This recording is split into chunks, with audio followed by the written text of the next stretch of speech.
आप देख रहे हैं न्यूज इंसाइडर 24/7। आइए नजर डालते हैं देश और दुनिया की 20 बड़ी खबरों पर। ईरान की सुप्रीम कोर्ट के मुताबिक मोसाद के लिए जासूसी करने वाले मेहदी फारिद को सजाए मौत दे दी गई। फारिद के पर इल्जाम है कि वो हसास मालूमात इस्राएली एजेंसी को फराहम करता था और बाद में अपने जुर्म का इकरार भी किया। इसके साथ ही ईरान की सिक्योरिटी फोर्सेज ने रसक इलाके में जैश अल अदल के भी एक दहशतगर्द ग्रुप को भी निशाना बनाकर खत्म कर दिया और असला भी बरामद किया। IRGC ने अपने कयाम की बरसी पर बयान देते हुए कहा कि वो अमेरिका और इसराइल के खिलाफ किसी भी मुमकिन जंग में हैरत अंगेज और सख्त जवाबी कार्रवाई के लिए पूरी तरह तैयार है। तंजीम ने दावा किया कि उसकी फौजी सलाहियतें बुलंद सतह पर हैं और जरूरत पर दुश्मन को शदीद नुकसान पहुंचाएगा। ये बयान मौजूदा जंग बंदी के बावजूद खित्ते में बरकरार तनाव की अक्कासी करता है। बाकू में ईरान के सिफारत खाने ने अजरबैजान की सरजमी पर किसी भी गैर कानूनी कार्रवाई के इल्जामात को सख्ती से रद्द कर दिया। बयान में कहा गया है कि इसराइली झूठ और फॉल्स फ्लैग टैक्टिक्स के जरिए तनाव बढ़ाने और जंग को दूसरे खत्ते तक फैलाने की कोशिश कर रहा है। ईरान ने इन इल्जामात को पड़ोसी ममालिक के दरमियान फसाद पैदा करने की साजिश करार देते हुए होशियारी बरतने की जरूरत पर भी जोर दिया। अरब अमेरिकन सिविल राइट्स लीग यानी ACRL ने ऐलान किया कि वो US हुकूमत के खिलाफ क्लास एक्शन लॉ सूट दायर करेगी, इल्जाम लगाते हुए कि इसराइल के लेबनान में हमलों से अमेरिकन शहरियों को नुकसान पहुंचा। तंजीम का कहना है कि लोगों ने घर और अपने प्यारों को खो दिया, जबकि US पर फौजी मदद के जरिए इन हमलों को सपोर्ट करने का इल्जाम भी है। ये मुकदमा मुतासरीन को इंसाफ दिलाने और हुकूमत को जवाबदेह ठहराने की कोशिश का हिस्सा होगा। चीन ने गल्फ ऑफ ओमान में US के कब्जे में लिए गए जहाज के ईरान के लिए तोहफा होने के इल्जाम को फिर से रद्द कर दिया। फॉरेन मिनिस्ट्री के मुताबिक ये एक गैर मुल्की कंटेनर जहाज था और चीन ने किसी भी गलत राब्ते और कियासराई की मुखालफत की है। ये बयान ट्रंप और निकी हेली के इल्जामात के बाद सामने आया। ट्रंप इंतजामिया ने $1.5 ट्रिलियन का डिफेंस बजट पेश किया, जो कि अमेरिका की तारीख का सबसे बड़ा बजट है। इसका मकसद फौज को मजबूत बनाना, नए असला और टेक्नोलॉजी हासिल करना और डिफेंस सेक्टर को बढ़ाना है। बजट का बड़ा हिस्सा नए जहाजों, फाइटर जेट्स और दूसरे फौजी सामान पर खर्च होगा, जबकि ईरान जंग के लिए की भी बड़ी रकम रखी गई है। वहीं ताहम सियासी इख्तलाफात की वजह से इस मंसूबे को कांग्रेस में रुकावटों का सामना हो सकता है। स्ट्रेट ऑफ हॉर्मुज में 2 जहाजों पर हमलों ने खित्ते में तनाव को मजीद बढ़ा दिया। ब्रिटिश फौज के मुताबिक कंटेनर जहाज पर ईरानी रेवोल्यूशनरी गार्ड कॉर्प्स ने फायरिंग की है, जबकि दूसरे कार्गो जहाज पर भी हमला हुआ। ताहम जानी नुकसान की कोई इत्तला नहीं है। ये वाकयात अमेरिका की तरफ से ईरानी जहाजों पर हालिया कार्रवाई के बाद सामने आए हैं, जिससे सूरत हाल और ज्यादा संगीन हो गई। पटियाला हाउस कोर्ट ने बारामूला के मेंबर पार्लियामेंट अब्दुल रशीद यानी इंजीनियर रशीद की इंटरिम बेल की दरख्वास्त पर फैसला महफूज कर लिया। रशीद ने अपने वेंटिलेटर पर मौजूद बीमार वालिद से मुलाकात के लिए रिहाई की दरख्वास्त दी थी, जबकि NIA ने इसकी मुखालफत करते हुए सिक्योरिटी कंसर्न्स का हवाला दिया। अदालत ने समाअत के बाद ही फैसला 24 अप्रैल को सुनाने के लिए मुकर्रर कर दिया। उधमपुर के रामनगर इलाके में बस हादसे पर वज़ीर आला उमर अब्दुल्ला ने इब्तदाई तौर पर गफलत को जिम्मेदार ठहराया, ये कहकर कि बस मालिक की लापरवाही से 21 अफराद हलाक और कई जख्मी हुए। उन्होंने ये भी कहा कि गैर तजुर्बा कार ड्राइवर को स्टीयरिंग देना और पहले से मल्टीपल चलान होना संगीन खामियां हैं। वहीं CM की जानिब से मुतासरीन से मुलाकात करते हुए बेहतरीन इलाज की हिदायत दी गई है और यकीन दिलाया कि इंक्वायरी रिपोर्ट के बाद सख्त कार्रवाई की जाएगी।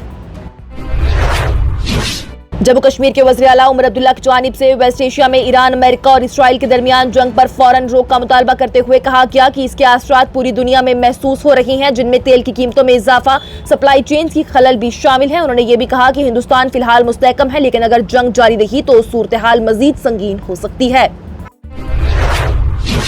NIA ने हाई कोर्ट में दायर एफिडेविट में इल्जाम लगाया कि यासीन मलिक पाकिस्तान की आला क़ियादत के साथ राब्ते में रहकर जम्मू कश्मीर में अलीहदगी पसंदी नैरेटिव को फरोग देता रहा। एजेंसी के मुताबिक मलिक का इंडियन सियासतदानों और अफसरान के नाम लेना सिर्फ अवामी हमदर्दी हासिल करने की कोशिश है और इसका मुकदमे पर कोई असर नहीं। वहीं NIA ने यह भी कहा कि उसके लश्कर तैयबा और हिजबुल मुजाहिदीन के रहनुमाओं से ताल्लुकात थे। अदालत ने समाअत जुलाई तक मुलतवी कर दी, जहां पर सजा में इजाफे पर बहस होगी। मीरवाइज कश्मीर मौलवी उमर फारूक की जानिब से पहलगाम हमले की पहली बरसी पर मुतासरीन को खराज अकीदत पेश करते हुए गम का इजहार किया और गमजदा खानदानों के साथ यकजहती जताई। उन्होंने ये भी कहा कि ऐसे वाकयात पुरानी दर्दनाक यादें ताज़ा कर देते हैं, लेकिन लोग अब भी गैर तशद्दुद और गुफ्तगू के जरिए बाइज्जत अमन की उम्मीद रखते हैं। उन्होंने दुआ की है कि मुस्तकबिल में ऐसे हादसात दोबारा न पेश आए। ایران اور امریکہ کے درمیان جنگ اب خلیج سے نکل کر انڈین اوشن تک پھیل گئی ہے، جہاں پر سری لنکا کے قریب ہی امریکن افواج نے ایران کا تیل بڑا ٹینکر ہی قبضے میں لے لیا۔ یہ کارروائی امریکہ کی وسیع بحری حکمت عملی کا بھی حصہ رہی، جس میں کہ سمندر میں نگرانی اور دباؤ بڑھایا جا رہا ہے۔ پینٹاگن کے مطابق آپریشن بغیر مزاحمت کے مکمل ہوا، جبکہ مزید ایرانی ٹینکرز بھی نگرانی میں ہیں۔ اس صورتحال سے نہ صرف تناؤ میں اضافہ ہوا بلکہ تیل کی رساد اور قیمتوں پر بھی اثر پڑ رہا۔ ایران کے UN کے سفیر عامر سید ایراوانی نے کہا کہ امریکہ کی سمندری پابندیاں جنگ بندی کی خلاف ورزی ہیں اور جب تک کہ یہ ختم نہیں ہوتی مذاکرات ممکن نہیں۔ انہوں نے واضح کیا کہ پابندی ہٹا کے ہی ایران بات چیت کے لیے تیار ہوگا۔ وہیں اسی درمیان اسٹریٹ آف ہارمز میں تناؤ بڑھ گیا، جہاں پر سمندری واقعات نے صورتحال کو مزید سنگین بنا دیا۔ ڈونلڈ ٹرمپ نے ایران کے ساتھ جنگ بندی کو غیر مدت تک بڑھانے کا اعلان کرتے ہوئے کہا کہ یہ قدم مذاکرات کو موقع دینے کے لیے اٹھایا گیا ہے۔ ساتھ ہی امریکہ نے ایران پر سمندری پابندیاں اور دباؤ جاری رکھنے کا فیصلہ کیا، جبکہ تہران نے اسے جنگ کا حصہ قرار دیتے ہوئے سخت رد عمل کا اشارہ کیا۔ اس صورتحال سے تناؤ ابھی بھی برقرار ہے۔ اسٹریٹ آف ہارمز میں ایرانی ریولوشنری گارڈ کی طرف سے ایک کنٹینر جہاز پر فائرنگ کا واقعہ سامنے آیا، جس سے جہاز کو نقصان پہنچا، لیکن کسی جانی نقصان کی اطلاع نہیں ہے۔ یہ واقعہ بنا کسی پہلی اطلاع کے پیش آیا ہے، جس نے خطے میں تناؤ کو مزید بڑھا دیا۔ مسلسل سمندری واقعات اور ناکام سیز فائر کوششوں کے درمیان صورتحال دن بدن سنگین ہوتی جا رہی۔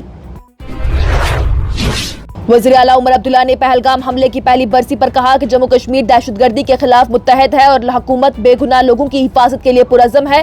انہوں نے یقین دلایا ہے کہ پہلگام جیسے واقعے دوبارہ نہ ہونے دینے کے لیے ہر ممکن قدم اٹھائے جائیں گے۔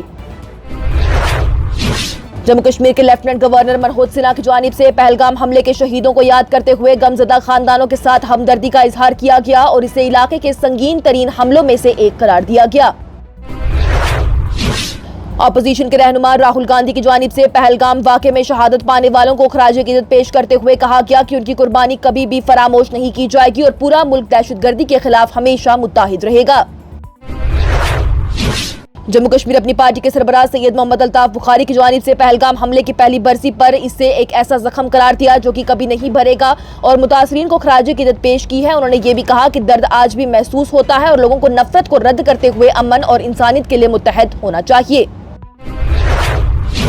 کانگریس کے صدر ملک ارجن کھڑگے کی جانب سے وزیر اعظم نریندر مودی کو دہشت گرد کہنے پر سیاسی ہنگامہ تیز ہو گیا۔ بی جے پی کے وفد نے الیکشن کمیشن سے کھڑگے کے خلاف سخت کارروائی اور عوامی معافی کا مطالبہ کیا، جبکہ نرملا سیتارمن نے اس بیان کو جمہوری نظام کی توہین قرار دیا۔ کھڑگے نے اس کے بعد وضاحت دی تھی کہ ان کا اشارہ سیاسی دباؤ کی طرف تھا، لیکن تنازع اب بھی برقرار ہے۔ نائب صدر جمہوریہ سی پی رادھا کرشنن نے متاثرین کو خراج عقیدت پیش کرتے ہوئے کہا کہ یہ افسوسناک واقعہ ہے اور یہ خوفناک واقعہ قومی یاد کا حصہ بن چکا اور ملک دہشت گردی کے خلاف مضبوط ارادہ رکھتا ہے۔ وزیر اعظم نریندر مودی کی جانب سے 26 بے گناہ افراد کی پہلگام میں ہلاکت پر غم کا اظہار کرتے ہوئے کہا گیا کہ ہندوستان کبھی بھی دہشت گردی کے سامنے جھکے گا نہیں اور دہشت گردوں کے ناپاک ارادے کبھی کامیاب نہیں ہوں گے۔ اور پہلگام حملے کی پہلی برسی پر یورپین یونین اور برٹین نے ہندوستان کے ساتھ یکجہتی کا اظہار کرتے ہوئے دہشت گردی کی سختی سے مذمت کی۔ یورپین یونین نے 26 ہلاک افراد کو یاد کرتے ہوئے متاثرہ خاندانوں کے ساتھ کھڑے رہنے کا پیغام دیا، جبکہ برٹش ہائی کمیشن نے بھی خراج عقیدت پیش کی۔ دونوں طرف سے یہ واضح کیا گیا ہے کہ دہشت گردی کسی صورت سے قبول نہیں ہے اور امن کے لیے مشترکہ کوششیں جاری رہیں گی۔ اس کے ساتھ ہی ٹاپ 20 ہیڈ لائنز کا یہ مرحلہ ہوا اختتام پذیر۔ دیجیے اجازت، لیٹسٹ اپڈیٹس کے لیے دیکھتے رہیے نیوز انسائیڈر 24/7۔